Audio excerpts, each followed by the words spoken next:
Hello, my name is Jedid. I'm the Community Dietitian from the Davenport Perth Neighborhood and Community Health Center. In this video, we are going to cook a sweet potato frittata. A frittata is an Italian egg dish. It's perfect for children. Most children really like eggs. And you can also use leftovers in this recipe. For example, if you have vegetables or if you have any protein like tofu or legumes like lentils or any cooked beans. What we need for the 6 servings is 12 eggs. Then we use some vegetable oil. I have canola oil, but it can be any vegetable oil. 2 tablespoons of that.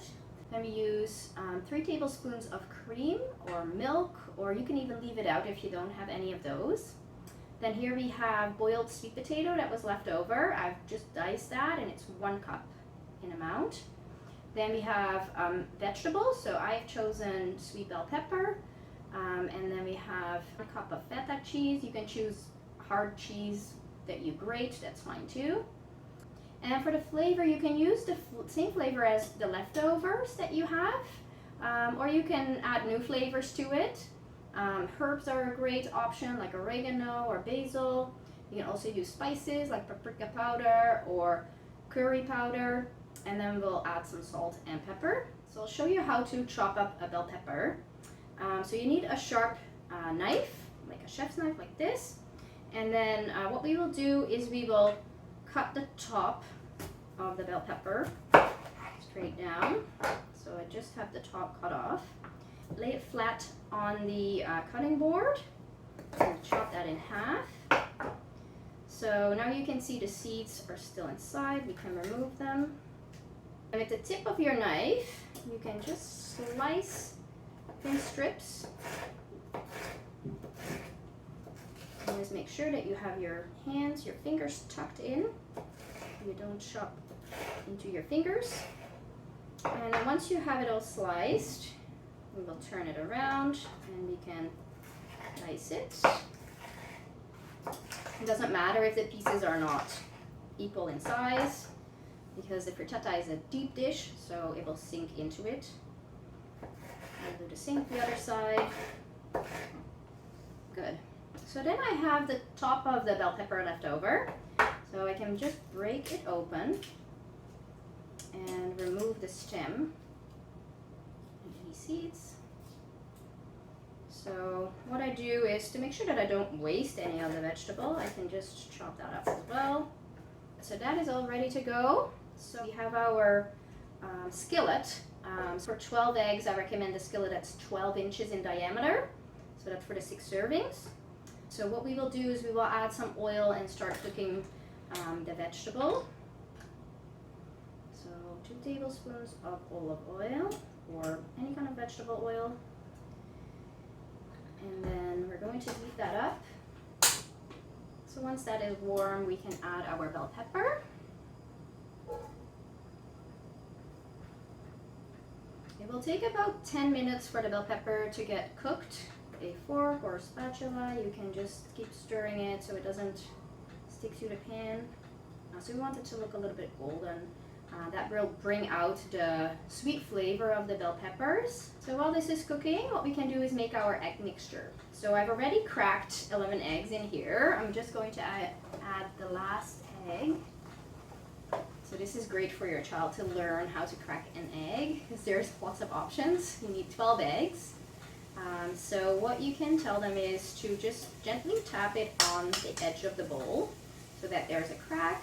And then you're going to put your thumbs right along the crack and you're going to pull it apart. If there's a piece of shell falling into the bowl, that's fine. It will come to the surface and then you can just scoop it out. So now we're going to stir all the eggs. All the yolks need to be broken. It will take a little bit of time. And then we're going to add cream. 3 tablespoons of that. 1, 2, 3. So this is just to give it more creaminess. Flavor will be a little bit richer. If you don't have cream, don't worry about it. So we will stir that into it. And then you can add any additional herbs or spices. I don't have any flavoring on any of these ingredients, so I add some curry powder and a little bit of paprika powder. And then I will add some salt and some pepper.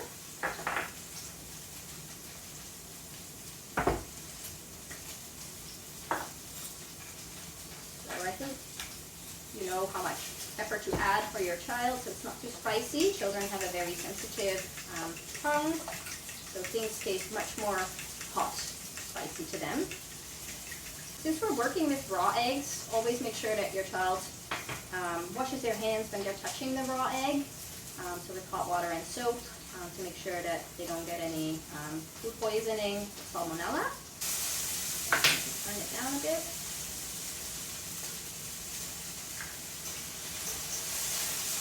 They're turning a little bit brownish, so I'm going to turn off the heat. Frittata is cooked slowly, 15 to 20 minutes in the pan, so that the bottom doesn't burn. You need to turn down the heat. So the pan needs to be at a very low temperature. We will add the sweet potato, and we will add the cheese.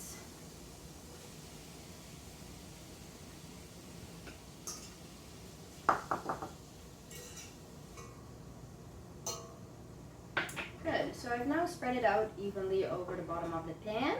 So we're going to add the egg mixture.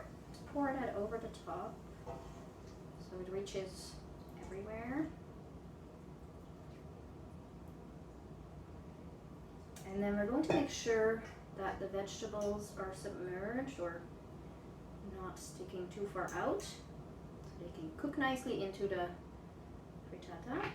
I'm going to turn the heat on at very, very low heat. So the good thing about the eggs is that they contain a high quality protein, very similar to what our own protein in our body is made of. Eggs also contain choline, which is a compound that helps our nerves to communicate signals throughout our body, and it helps with brain functioning. Eggs also have lutein in them, which is an antioxidant that helps to keep our eyes healthy. So there's many health benefits, and compared to other proteins, eggs are more affordable. They're a great way to increase the protein content in your child's nutrition. We're just going to wait for 15 to 20 minutes. You don't have to do anything, no stirring. Once the 15 to 20 minutes is up, you will notice that the top is still a little bit watery. That is okay, because we will cook it off in the oven for 5 more minutes. Now our egg mixture has been cooking for about 20 minutes, and if you move it around, you can see the top is a little bit jiggly still. So we're going to place it in the oven and bake it at 350 degrees Fahrenheit for another 5 minutes, just so that the top is cooked.